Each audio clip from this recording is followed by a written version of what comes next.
definitely helped my development because I always felt like I had to like maintain and be that. You know what I'm saying? They saying I'm this, they saying I'm that, so I gotta live up to it. I didn't never wanted to be the kid that was that and not nothing. Julian Newman never really had a fair shot.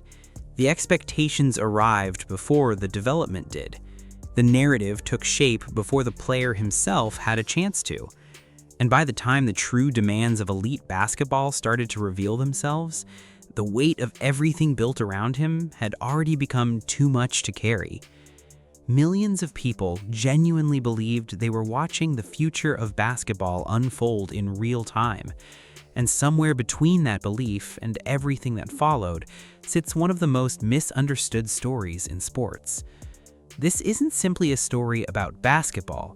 It's a story about what happens when the world builds an identity around a child before that child ever gets the chance to build one for himself.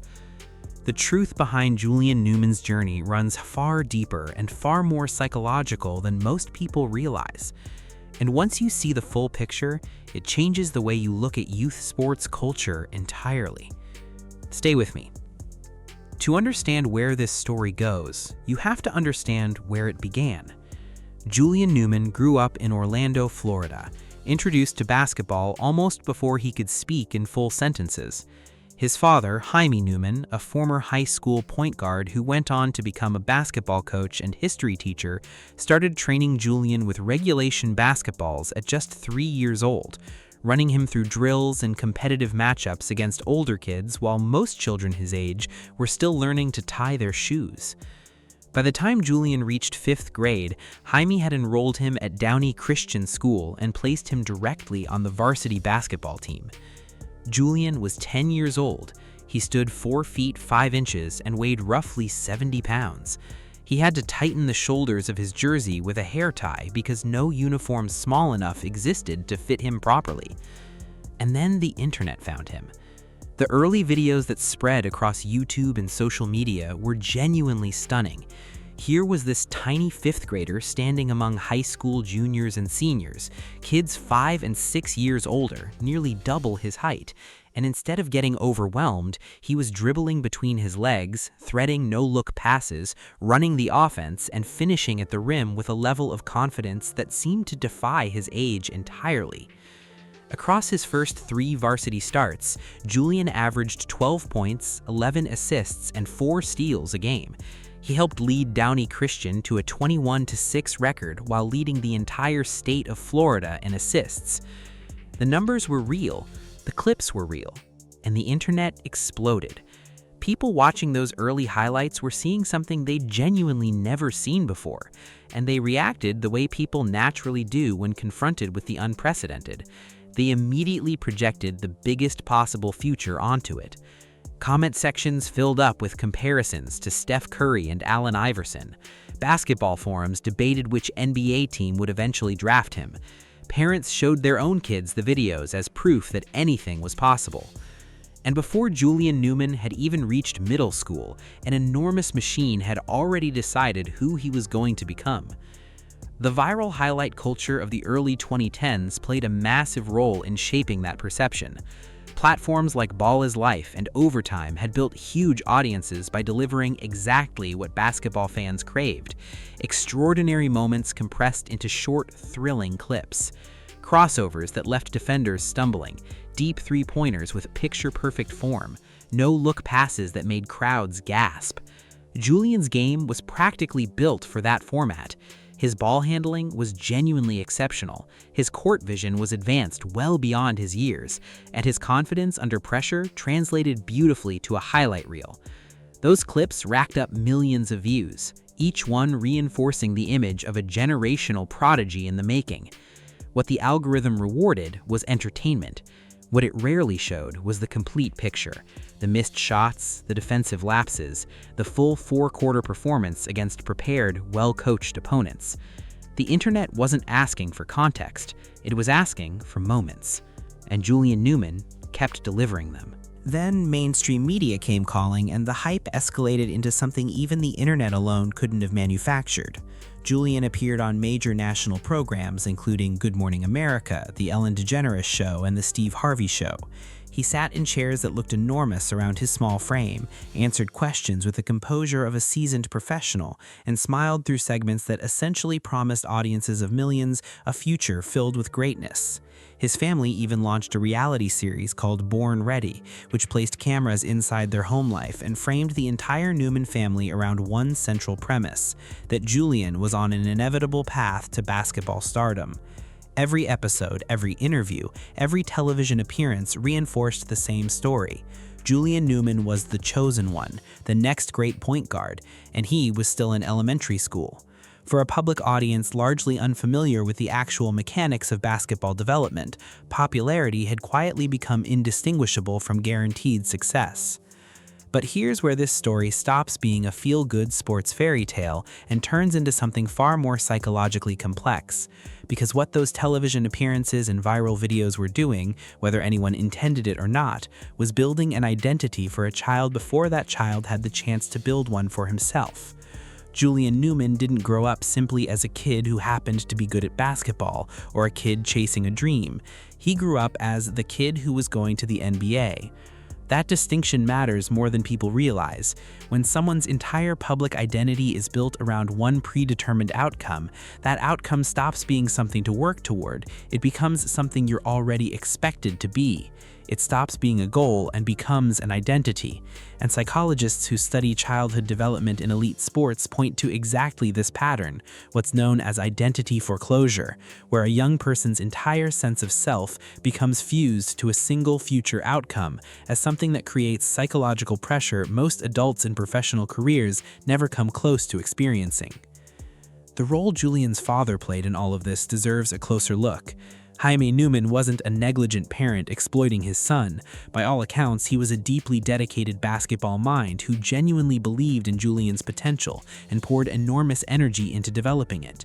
But the decisions made around Julian's career from an extremely young age, placing him on varsity in 5th grade, aggressively building his media profile, and later founding Prodigy Prep, a new school in Orlando where Jaime served as head coach, essentially engineering Julian's entire competitive environment, created a world where everything around Julian's life existed in service of basketball stardom. There was no separation between Julian the person and Julian the future NBA player. The two had already been fused together publicly before he'd even turned 11. And when an entire system built around a child is oriented toward a single outcome, that child rarely gets the psychological distance needed to process setbacks, absorb criticism, or find meaning in the journey itself separate from the destination. Meanwhile, the basketball evaluation world was watching through a completely different lens. Professional scouts and recruiting analysts don't gather around smartphones scrolling through YouTube compilations. They evaluate players against a very specific set of criteria, refined over decades of understanding what actually translates from youth basketball to elite competition. Athletic tools, efficiency, decision-making under pressure, defensive engagement, physical development, and long-term projection. The ability to impact winning across an entire game, not just produce a handful of memorable plays and isolated moments. And what the scouting community observed as Julian moved through his teenage years increasingly clashed with what the internet had already decided he was. The physical reality was the hardest thing to get around. Julian's height plateaued at around 5'7", and by his high school years, it was clear a major growth spurt simply wasn't coming. That alone isn't a death sentence for a basketball career. Allen Iverson stood 6 feet and won an NBA MVP.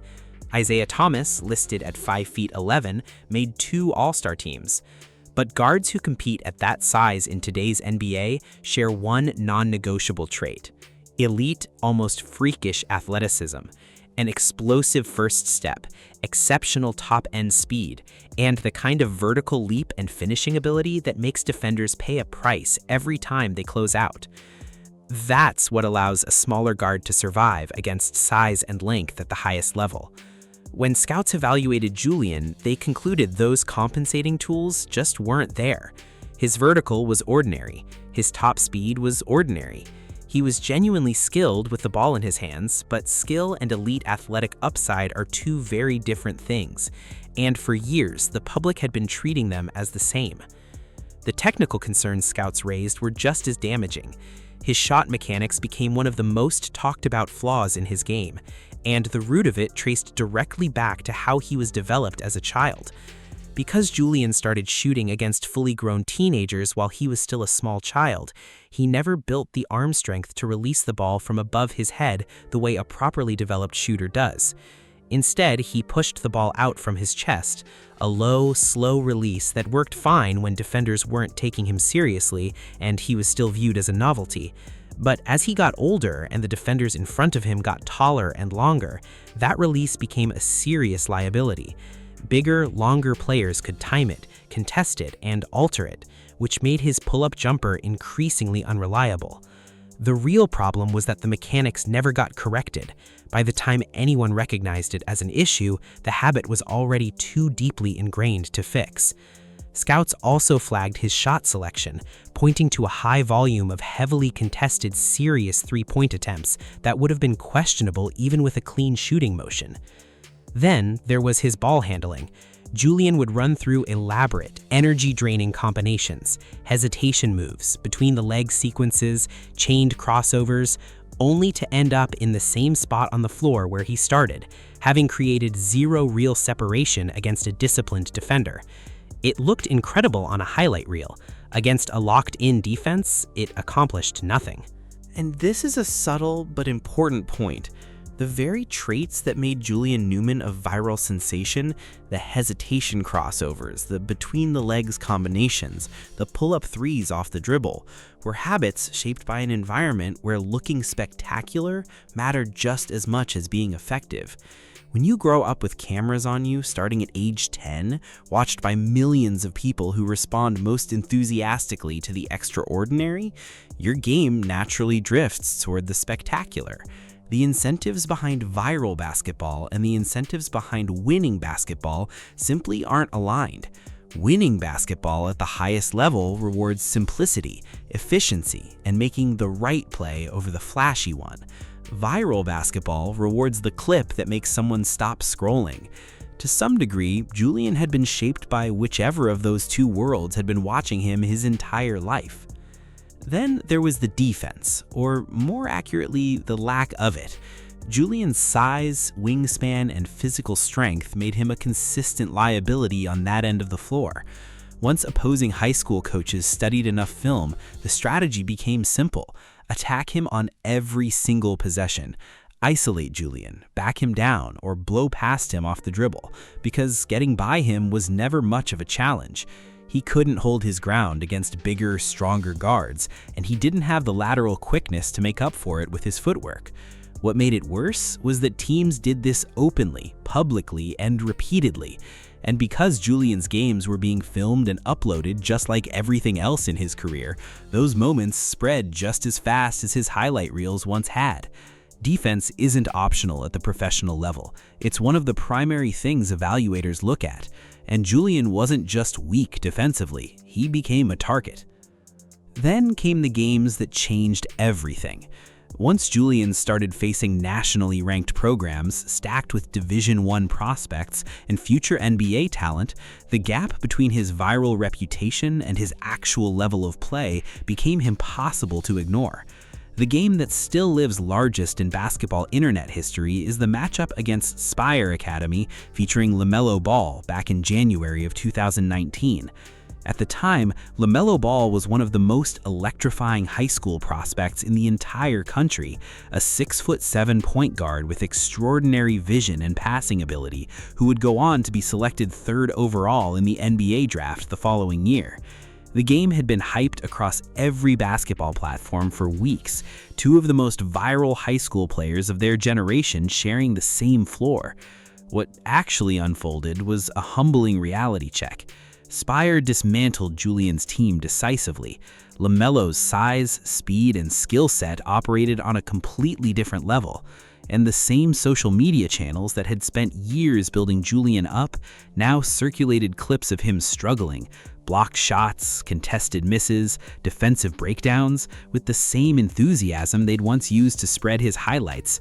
The internet builds up and tears down with equal force, and Julian Newman felt both sides of it. His matchups against IMG Academy told an even starker version of the same story.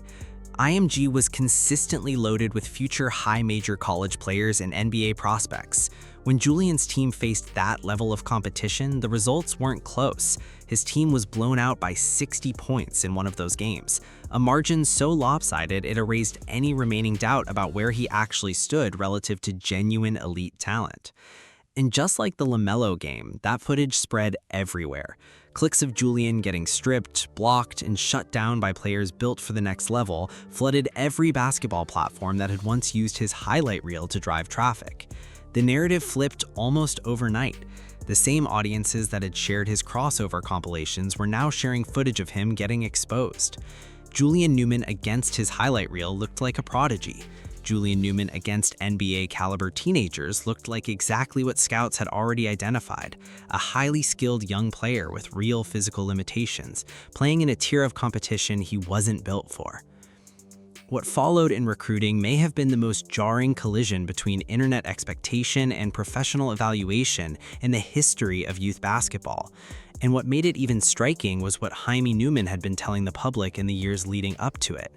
Julian's father had publicly claimed that his son had received 15 Division I scholarship offers, including from major programs like Kansas and Florida, the kind of schools that regularly produce NBA draft picks. The public had no real reason to doubt it. This was the kid who'd been on Ellen, the kid with millions of YouTube views. Of course the big programs were calling. Except they weren't. When recruiting services finalized their class of 2020 rankings, Julian Newman wasn't ranked lower than expected. He was unranked entirely. 0 official NCAA Division I scholarship offers, not one. The gap between what his father had told the world and what the recruiting world had actually decided wasn't a small discrepancy, it was a chasm. And for the millions of fans who had followed Julian's journey since he was crossing up high schoolers in a jersey held together with a hair tie, the silence from major college programs was genuinely hard to process. After graduating from Prodigy Prep in 2020, Julian stepped away from organized competitive basketball for 4 years. Instead of pursuing a professional path, he leaned into the one thing that had always been real for him, his fame. He built out his social media presence, collaborated with popular streamers and content creators, and kept producing basketball content that kept his name circulating. It made sense given everything. The internet had always been the environment where Julian Newman thrived most. In June of 2024, he committed to a small college program and made his collegiate debut that October at 23 years old. His debut didn't go well. He failed to score, missing all 6 of his three-point attempts in a lopsided loss. But he kept playing, and the fact that he's still out there, still competing, still showing up, that's genuinely worth acknowledging, because the psychological toll of what his childhood put him through would have ended most people's relationship to the sport entirely.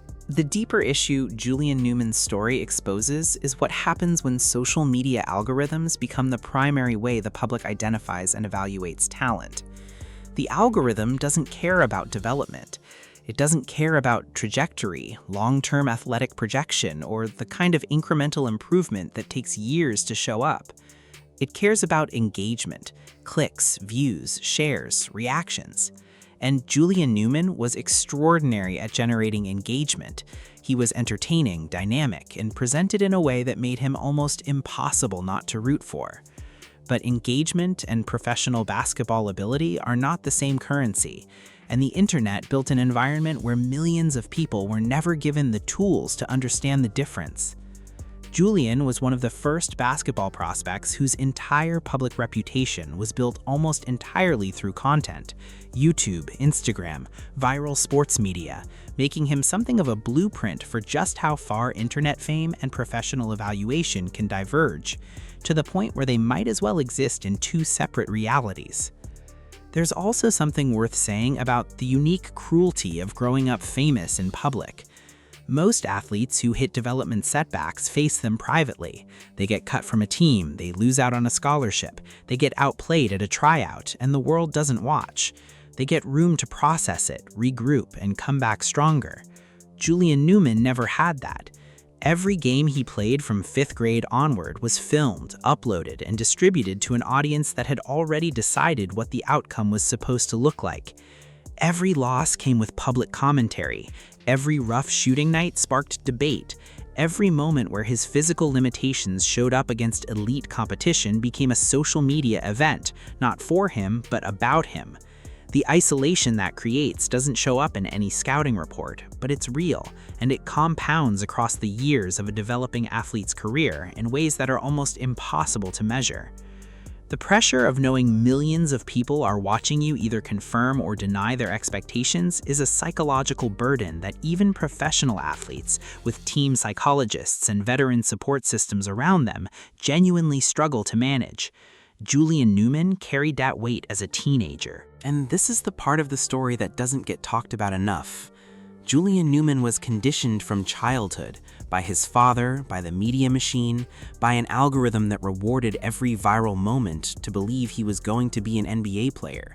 That wasn't a dream he chose to chase. That was an identity handed to him, one he was told to inhabit before he even understood what it meant. And the cruelest part is that the system that conditioned him never faced any consequences when reality diverged from the narrative. Julian did. He was the one left holding a story that had been written for him before he even understood what stories were.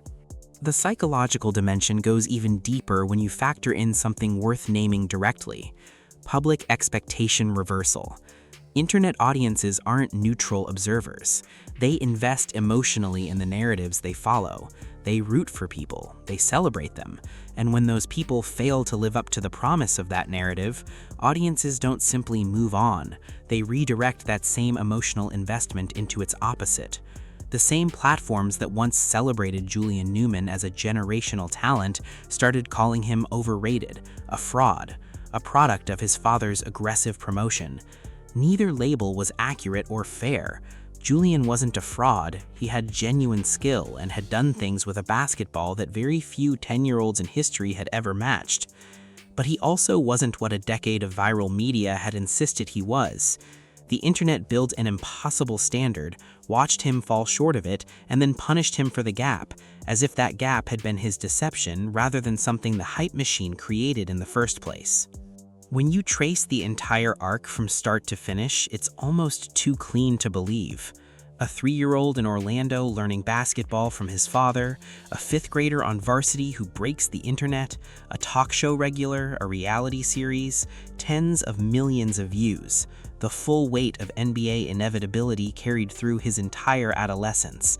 Exposure against elite competition, 0 Division I offers despite his father publicly claiming 15, 4 years away from organized basketball, and finally a college debut at 23 years old at a small program in California. Every step of that sequence was shaped by forces far bigger than Julian Newman himself. What this story ultimately reveals is that a machine got built before anyone fully understood what it would do to the person inside it. Viral sports media didn't set out to harm Julian Newman. Television producers weren't sitting in conference rooms scheming about how to saddle a child with impossible expectations. But the cumulative effect of every viral clip, every talk show appearance, every episode of Born Ready, every breathless headline calling him the most marketed 12-year-old basketball player in the world, the cumulative effect of all of it was constructing an identity that no child could realistically grow into. The NBA is home to roughly 450 active players, out of the hundreds of millions of people who pick up a basketball over the course of their lives. The odds are staggering, even under ideal circumstances. For a 5'7" point guard without elite compensating athleticism, those odds were essentially 0 the moment scouts actually watched him compete. But nobody scrolling through Ball is Life compilations back in 2014 was running those numbers. They were watching a 10-year-old cross people up and thinking they were witnessing history. Julian Newman never really had a fair shot. Not because he lacked talent, he had real, genuine talent. Not because he lacked work ethic. By every account, he trained with obsessive dedication from the moment he could hold a basketball. He never had a fair shot because from his earliest childhood, an entire ecosystem of internet culture, viral media, family ambition, and public expectation had already decided his future for him, long before he had the physical or developmental tools to actually fulfill it. And once the physical realities of basketball made themselves undeniable, that same ecosystem turned on him with the same enthusiasm it once used to build him up. Behind every viral sensation is a real person, navigating real pressure. The comment section doesn't face consequences. The algorithm is never held accountable. But the person at the center of it all, the kid in the oversized jersey, shoulders held together with a hair tie, that person carries everything. Julian Newman carried more than most. And the fact that he's still out there, still playing, still competing, says more about who he is than any highlight reel ever could. Let me know your thoughts in the comments. Where do you think Julian Newman's story fits into the bigger conversation around youth sports and internet culture? And if you're not already subscribed, go ahead and tap that button because we're just getting started.